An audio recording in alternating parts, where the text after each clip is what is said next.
Good morning student. Today we discuss about the hypertension. जैसा आपके syllabus में unit third में एंटी हाइपरटेंसिव ड्रग मेंशन है और यहाँ पे काफ़ी बच्चों को कन्फ्यूज़न होता है कि यूनिट थर्ड में जो ड्रग की क्लासेस हैं एंटी हाइपरटेंसिव है, कॉक्स इनहिबिटर है, एंटीकोगुलेंट है, तो यहाँ पे क्या क्या चीज़ें सर पढ़नी, कितनी सिंथेसिस पढ़नी है। तो एक चीज़ क्लियर है कि जैसा हम लोग बी फॉर्म में जो है मेडिकेम में देखते हैं तो वहाँ पे काफ़ी जो कैटेगरीज होती हैं तो उसमें ड्रग के नाम मेंशन रहते हैं कि इस ड्रग की सिंथेसिस आपसे पूछी जाएगी। बट एम फॉर्म के केस में थोड़ा सा डिफरेंट है। यहाँ पे आपसे कोई भी एग्जामिनर जो है ड्रग पूछ सकते हैं इस कैटेगरी से जो बिलोंग करती हैं, और इसका मतलब ये नहीं कि अब आप सारी ड्रग की सिंथेसिस याद कर पाओगे या उसको सारी याद करने का प्रयास करोगे। जो फेमस ड्रग हैं या जो लास्ट ईयर पूछे गए ड्रग हैं बाय नेम, जिनकी सिंथेसिस पूछी गई है, उनको आप कवर करिए, और जो इम्पोर्टेंट ड्रग हैं उन पे आप ज़्यादा फोकस करिए। बाद में धीरे धीरे करके आप ऐड करिए और भी सिंथेसिस। और इसमें स्टार्ट करते हैं सबसे पहले एंटी हाइपरटेंसिव ड्रग में कि हाइपरटेंशन क्या होता है, व्हाट इज़ द हाइपरटेंशन। तो डियर, आप सबको पता है हाइपरटेंशन क्या है। ये फिजियोलॉजिक कंडीशन है जिसमें इंक्रीज़ कर जाती है आपकी आर्टरी ब्लड प्रेशर, और जो आर्टरीज ब्लड प्रेशर है, ब्लड का जो फ्लो है नॉर्मल में 120 टू 80 mmHg होता है किसी भी इंडिविजुअल में, तो ये नॉर्मल है। अगर ये बढ़ गया, इन केस ये 140 टू 90 mmHg हो गया तो वो हाइपरटेंसिव केसेस होंगे, और इन केस अगर ये घट गया, कम हो गया, तो इसको हम हाइपोटेंशन कहते हैं। हाइपोटेंशन में बीपी आपकी घट जाती है और नॉर्मल से कम हो गई, 90 टू 60 mmHg हो गई, तो इस केस में हम इसको हाइपोटेंशन कहते हैं। और ब्लड प्रेशर सभी को पता है, आपने पीपीपी में भी पढ़ा होगा कि ब्लड प्रेशर जो कि मेजरमेंट है, जो फोर्स अप्लाइड हो रहा है आर्टरी वॉल पे। और हाइपरटेंशन बेसिकली दो टाइप से है। फर्स्ट है प्राइमरी हाइपरटेंशन, जिसको हम एसेंशियल हाइपरटेंशन भी कहते हैं, और दूसरी होती है सेकेंडरी हाइपरटेंशन, या फिर इसका दूसरा नाम है मैलिग्नेंट हाइपरटेंशन। तो प्राइमरी हाइपरटेंशन और सेकेंडरी हाइपरटेंशन, बेसिकली दोनों में डिफरेंस क्या है। प्राइमरी हाइपरटेंशन के अंतर्गत वो होंगे जो जिनमें अननोन काजेज़ हैं, अननोन काजेज़ की वजह से, जिसमें आपको कॉज का रीज़न पता नहीं होता है। मेजॉरिटी केसेस में अननोन कॉजेज़ में ही जो है प्राइमरी हाइपरटेंशन होते हैं। और इसमें जैसे कि आपके रिस्क फैक्टर जो हैं, तो डाइटरी इनटेक है, जैसे हम सभी जानते हैं कि जो डाइट है, डाइट में अगर हम सॉल्ट की मात्रा ज़्यादा लेते हैं, NaCl की मात्रा, सोडियम की मात्रा ज़्यादा लेंगे, तो उस केस में भी आपकी बीपी हाई होती है, रेज करती है। और अगर लेस पोटेशियम ले रहे हैं तो भी आपकी बीपी हाई हो जाएगी। एज फैक्टर होता है, एज में कोई भी पर्सन है 65 ईयर ओल्ड है तो उसमें नॉर्मल रिस्क फैक्टर है बीपी बढ़ने के। फैमिली हिस्ट्री में है, जेनेटिक है, कोई हेरिडिटी है जिसमें कि आपके किसी के दादा को, पापा को पहले से हाइपरटेंशन की शिकायत है, उससे भी हो सकती है।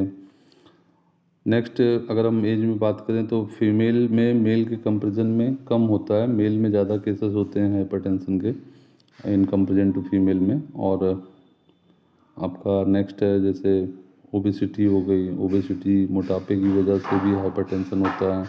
इसमें भी आपका ब्लड वॉल्यूम जो है रेज हो जाता है और पुट्स करता है प्रेशर जो है आर्टरी पे, काफ़ी सारा प्रेशर होता है। क्यों? क्योंकि इन केस ऑफ ओबेसिटी आपको पता है कि फिर जो आपकी आर्टरीज हैं उन पे भी डिपोजिशन हो जाएगा फैट का, और जिससे जो आपकी ब्लड है उसके फ्लो में रुकावट आएगी, मीन्स उसका प्रेशर बढ़ेगा। क्योंकि जैसा अब आप लोगों ने एग्जांपल के लिए समझना है तो आप लोगों ने पाइप से कभी भी गार्डनिंग की होगी या फिर अपनी गाड़ी वगैरह को वॉश किया होगा, तो उस केस में भी जब हम नॉर्मल फ्लो होता है तो नॉर्मल होता है, लेकिन जब हम अपना थंब यूज़ करते हैं या पाइप को थोड़ा पतला करते हैं तो उस केस में प्रेशर बढ़ जाता है। तो सेम ऐसे ही आर्टरीज में है कि जहाँ पे आपका पुट होगा प्रेशर ओबेसिटी के केस में, और उससे जो है आपका प्रेशर बढ़ जाएगा। और भी बहुत सारे हैं, टोबैको है, स्मोकिंग है, अल्कोहल है, ड्रिंक है, जिनकी वजह से लॉन्ग टाइम कोई अल्कोहलिक है और स्मोकिंग कर रहे हैं तो उसमें भी, क्योंकि स्मोकिंग टोबैको दोनों के केस में आपको निकोटीन की मात्रा बढ़ेगी तो आपकी बीपी जो है रेज कर जाएगी। और भी बहुत सारे रीज़न है, लेकिन एक जो कॉमन रीज़न है आज की यूजुअल लाइफ में आ गई है और सभी के साथ होती है, तो वो है हाइपरटेंशन का प्राइमरी मेजर कॉज। और मे बी इन स्लाइडों में मेंशन नहीं होगी, तो उसको ध्यान रखिएगा। स्ट्रेस स्ट्रेस कंडीशन जो है, वो तनाव जो है, उससे भी हाइपरटेंशन प्राइमरी में आता है, कि जिसको हम डिटेल में लिख सकते हैं कि स्ट्रेस कंडीशन जो है वेस्टर्न कल्चर की जो लाइफ लॉन्ग वो है, टाइम पे सोना नहीं, टाइम पे उठना नहीं, सारे काम का प्रेशर, और हर चीज़ में एक कंपटीशन का डेवलपमेंट, की फर्स्ट आना है, ये बहुत पढ़ना है और ये भी करना है, जॉब भी कर लेनी है, पढ़ाई भी कर लेनी है। तो ये हम अपने कल्चर में ला चुके हैं, और इसकी वजह से ही जो है हमारी जो लाइफ है वो डिस्टर्ब हो रही है, कि हम एक चीज़ को एक समय में ना करके कई चीज़ों को एक समय में ही करना चाहते हैं। तो ये बेसिकली जो है स्टूडेंट आप समझ रहे होगे, प्राइमरी जो कंडीशन है, प्राइमरी और एसेंशियल जो अननोन कॉज है। और मैं आपको फिर से बता रहा हूँ कि हाइपरटेंशन कोई भी डिजीज़ में नहीं है, it is not a disease. और मतलब ये एक इम्पॉर्टेंट रिस्क फैक्टर है। ये इम्पॉर्टेंट रिस्क फैक्टर है किसके लिए? कार्डियोवैस्कुलर जो आपकी प्रॉब्लम्स होती हैं, जिसमें कभी सुनने में आता है हार्ट अटैक हो गया, वो हो गया, CHF हो गया, तो इन सब चीज़ों में ये बहुत बड़ा रोल प्ले करता है। ठीक है, तो प्राइमरी हाइपरटेंशन होपफुली आप जो है लिख सकते हो। और नेक्स्ट सेकेंडरी हाइपरटेंशन की बात करते हैं, तो सेकेंडरी हाइपरटेंशन ऐसे हाइपरटेंशन होंगे जिसमें कि आपको कॉज नोन होगा, आपको ज्ञात होगा कि इस वजह से जो है आपको पता होगा कि हमारा जो है ये प्रॉब्लम है जिसकी वजह से हाइपरटेंशन है। तो जैसे कि आपका रीनल डिजीज़ है, रीनल डिजीज़ में किडनी डिसऑर्डर है, जहाँ पे आपकी किडनी का फंक्शन सही नहीं है, नेफ्रॉन में कोई प्रॉब्लम है, रीएब्जॉर्प्शन में कोई प्रॉब्लम है, किडनी में कोई प्रॉब्लम है, तो उस केस में भी आपको सेकेंडरी हाइपरटेंशन होगा। एडनल डिजीज़ है, हार्मोनिक इम्बैलेंस है, फ्यूज क्रोमोसाइटोमा है, उस केस में आपको होगा। मस्कुलर डिसऑर्डर है, कंट्रैक्शन नहीं हो रहा है रोटा में, नैरोइंग आ गई है, तो ये सारे जो छोटे छोटे पॉइंट्स हैं, रीनल आर्टरी स्टेनोसिस है, तो इनको आप देखेंगे तो ये जो है सेकेंडरी हाइपरटेंशन के पॉइंट्स हैं। नेक्स्ट देखेंगे एक फ्लो चार्ट है जिसमें कि कॉजेज़ ऑफ हाइपरटेंशन को बहुत अच्छे से शॉर्ट में दिखाया गया है, और इसमें आप जो है स्ट्रेस तनाव को ऐड कर सकते हैं। और जेनेटिक है, अल्कोहल है, ठीक है, रीनल है, अननोन भी हैं, तो ये सारी चीज़ें आप यहाँ दिखा सकते हो। नेक्स्ट आपकी स्लाइड पे शो हो रहा है, तो यहाँ पे आपको एक टेबल दिया गया जिसमें कि क्लासिफिकेशन दी गई नॉर्मल और सिस्टोलिक ब्लड प्रेशर और डायस्टोलिक ब्लड प्रेशर क्या होना चाहिए। तो 120 to 80 डियर स्टूडेंट आप समझ ही रहे हो। प्री हाइपरटेंशन का रेंज क्या है, स्टेज 1 का क्या रेंज है, स्टेज 2 में, और सीवियर 180 to 09, और स्टेज 4 जो है अबव 210 है। तो ये सारी चीज़ें जो है आप टेबल फॉर्म में भी 4 स्टेजेस बना के लिख सकते हैं। नेक्स्ट स्लाइड में प्राइमरी हाइपरटेंशन की बात हो रही है। डेफिनेट कॉज नॉट नोन, जैसे हमने पहले ऊपर क्लियर किया है कि इसमें कॉजेज नोन नहीं होते हैं, दैट कॉल्ड प्राइमरी हाइपरटेंशन। और ये सारे फैक्टर्स अगेन यहाँ पे हैं। सेकेंडरी हाइपरटेंशन, और यहाँ पे एक डायग्राम से भी समझाने की कोशिश की गई है, पिक्चर से भी क्या है हाइपरटेंशन। नेक्स्ट आते हैं अपने टॉपिक पे, एंटी हाइपरटेंसिव। तो बेसिक जो इंट्रोडक्शन है हाइपरटेंशन का आप समझ चुके होंगे, क्या है हाइपरटेंशन और कितने टाइप से है, प्राइमरी सेकेंडरी, और उनके रिस्क फैक्टर कौन कौन से हैं, और नॉर्मली जो हाइपरटेंशन है वो कैसे होता है, और बाकी चीज़ें डिटेलिंग में आपने APP में पढ़ी होंगी। तो अब हम बात करते हैं एंटी हाइपरटेंसिव एजेंट की। एंटी हाइपरटेंसिव एजेंट मतलब ऐसे एजेंट जो हाइपरटेंशन में यूज़ होंगे, ड्रग होंगे जिनका हम यूज़ करेंगे और हाइपरटेंशन को कम करेंगे। अब सीधी सी बात है कि हमारे पास एक चीज़ क्लियर है कि हमारा BP बढ़ चुका है, यानी कि हमारा ब्लड फ्लो बढ़ चुका है, तो हम उन चीज़ों को पहले ध्यान देंगे जिनकी वजह से BP बढ़ी है। तो डिजीज़ ऑफ ब्लड वेसल्स की है, वैस्कुलर बायोलॉजी अल्टर्ड हुआ है, ट्रीट द वैस्कुलर कल्चर करेंगे। थेरापेटिक ऑप्शंस में हमारे पास क्या क्या ऑप्शंस हैं, like angiotensin converting enzyme inhibitor है, ARB है, एंजियोटेंसिन रिसेप्टर ब्लॉकर जिसको हम बोल रहे हैं, और नेक्स्ट डायरेटिक्स हैं। डायरेटिक्स का रोल अलग होता है, ठीक है। और हमारे पास बीटा ब्लॉकर्स हैं, और वैसोडाइलेटर्स हैं, और अदर्स भी बहुत सारी ड्रग हैं जिनको हम यूज़ करते हैं। तो ये सारे फ्रेंड्स आपके कैटेगरी में हैं, क्लास में हैं, और मैं आपको इसमें जो है KDT में अगर आप जाएंगे फार्माकोलॉजी की बुक में, तो वहाँ पे इनके ड्रग्स के नाम भी होंगे। आपने खूब सारे नाम सुन रखे होंगे पहले से, लाइक एसी इनहिबिटर, तो ये आपके सिलेबस में हैं। और इसमें जो कैप्टोप्रिल, एनराप्रिल, लिसोनोप्रिल टाइप की ड्रग्स हैं, इनकी सिंथेसिस बाय नेम पूछी गई है। मैं फिर से रिपीट कर रहा हूँ, कैप्टोप्रिल, एनराप्रिल, लिसोनोप्रिल जो ड्रग है, इनकी सिंथेसिस पूछी गई है। और डायरेटिक्स में थायराइड्स हैं, हाई सीलिंग है, पोटेशियम स्पार्किंग है, तो इसमें जो डायरेटिक्स की ड्रग्स हैं ये भी इम्पोर्टेंट है। फ्यूरोसेमाइड है, स्पाइरोलेक्टोन है, और क्लोरथाइडियोन है, ये सारे ड्रग्स हैं जिनको आपने देखा होगा। और CCB जो यहाँ पे मेंशन है, कैल्शियम चैनल ब्लॉकर्स हैं, आपने इनका भी नाम सुना होगा, बेराप्पामिल, डिल्टियाजेम, निफिडिपिन, फेलोडिपिन। तो ये जो डिपिन कैटेगरी है, ये सारी भी जो है आप देख सकते हो। तो इन सारी ड्रग के नाम, सिर्फ नाम आपको अच्छे से याद रखने हैं, और कुछ के जो स्पेसिफिक ड्रग हैं उनके स्ट्रक्चर बनाने का प्रयास करना। क्यों? क्योंकि अभी जो फर्स्ट सेशनल की कॉपीज़ आई हैं उसमें भी मैंने देखा आप स्ट्रक्चर को अवॉइड कर रहे हो, स्ट्रक्चर ड्रॉ नहीं कर रहे हो, नाम तो लिख रहे हो बट स्ट्रक्चर नहीं बनाओगे, तो डियर आपकी जो कॉपीज़ होंगी MC के केस में वो बहुत ही लूज चेकिंग में जाएंगी, मीन्स आपके पास होने के चांसेस, प्रोबेबिलिटी घट जाएंगे। इसलिए स्ट्रक्चर पे फोकस करिए, और जो कॉमन स्ट्रक्चर हैं उनको बनाने का प्रयास करिए। अभी हम बात करते हैं रेनिन एंजियोटेंसिन सिस्टम पे, मीन्स AC इनहिबिटर कैसे वर्क करते हैं।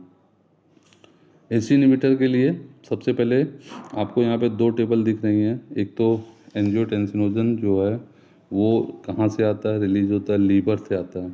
एंजियोटेंसिनोजन जो वर्क करता है वो लीवर से आता है, और angiotensinogen 1 in the presence of renin, यहाँ पे मेजर रोल प्ले करता है रेनिन, इसलिए हमने लिखा है रेनिन एंजियोटेंसिन सिस्टम। तो रेनिन जो मेजर रोल प्ले करता है ये आता है फ्रॉम किडनी, किडनी से आता है, और किडनी से आने के बाद जो है रेनिन की प्रेजेंस में एंजियोटेंसिनोजन जो है कन्वर्ट होता है एंजियोटेंसिन 1 में। तो एंजियोटेंसिन 1 ये किसकी प्रेजेंस में बना, रेनिन की प्रेजेंस में, और रेनिन कहाँ से आया, किडनी से आया। और इसके लिए जो है आप एंजियोटेंसिन 1 जो है ये इनएक्टिव फॉर्म में होता है, ये उसमें एक्शन में नहीं आता, लेकिन इन द प्रेजेंस ऑफ ACE क्या है, E stand for enzyme, A angiotensin, C for converting, angiotensin converting enzyme की प्रेजेंस में ये जो है कन्वर्ट होता है 1 से 2 में, एंजियोटेंसिन 2 में। एंजियोटेंसिन 2 जो कि मेजर रोल प्ले करता है, सारा गेम चेंजर जो गेम की रोल प्ले करता है ब्लड प्रेशर BP बढ़ाने का, वो एंजियोटेंसिन 2 करता है। क्लियर है? जब एंजियोटेंसिन 2 बनता है तो ये आगे जो है वैसोकॉन्स्ट्रिक्टर की जिम्मेदारी लेता है। और आप थोड़ा सा इस डायग्राम को अगर ध्यान से इनलार्ज करेंगे डियर, तो आपको चीज़ें बहुत ही क्लियर होंगी कि एंजियोटेंसिनोजन 1 जो कि लीवर से आया है, उसने एंजियोटेंसिन 1 बनाया है। Angiotensin 1 in the presence of renin ये हुआ था, बना था, जो कि किडनी से आया था। और एंजियोटेंसिन 1 एंजियोटेंसिन 2 में कन्वर्ट हुआ इन द प्रेजेंस ऑफ ACE। और ACE का जो मेजर रोल प्ले हो रहा है वो वैसोकॉन्स्ट्रिक्शन का है, जो कि आर्टियल वैसोकॉन्स्ट्रिक्शन कर रहा है, इंक्रीज कर रहा है ब्लड प्रेशर का। ओके, जब कोई चीज़ पतली हो गई, जब आर्टरी हमारी पतली हो गई, वैसोकॉन्ट्रिक्ट हो गई, तो BP का रेज होना लाजमी है, बिल्कुल जेन्युइन है, वो हो जाएगी। अब हमारा फोकस है इस एंजियोटेंसिन 2 का बनने का। अब एंजियोटेंसिन 2 के बनने को रोकने के लिए हमने बनाया ACE इनहिबिटर।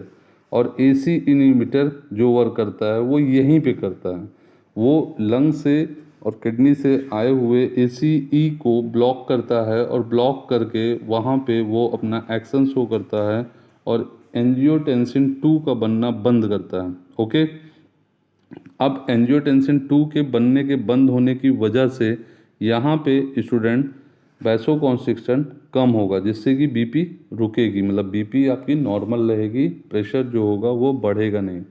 अब जब ये BP बढ़ेगा नहीं और फर्दर ये आगे वर्क करता है जो कि एल्डोस्टेरॉन, जो कि रीअब्जॉर्प्शन के लिए रिस्पॉन्सिबल है। एल्डोस्टेरॉन सिक्रीशन आपने कलेक्टिंग डक्ट में पढ़ रखा होगा, हार्मोन में जाइएगा, देखिएगा एल्डोस्टेरॉन का रोल क्या होता है। ये रीएब्जॉर्प्शन करता है सोडियम और वाटर का, मीन्स वाटर और सोडियम का रिटेंशन की जिम्मेदारी किसके ऊपर होती है, एल्डोस्टेरॉन पे। तो एल्डोस्टेरॉन का भी सिक्रीशन कम होता है।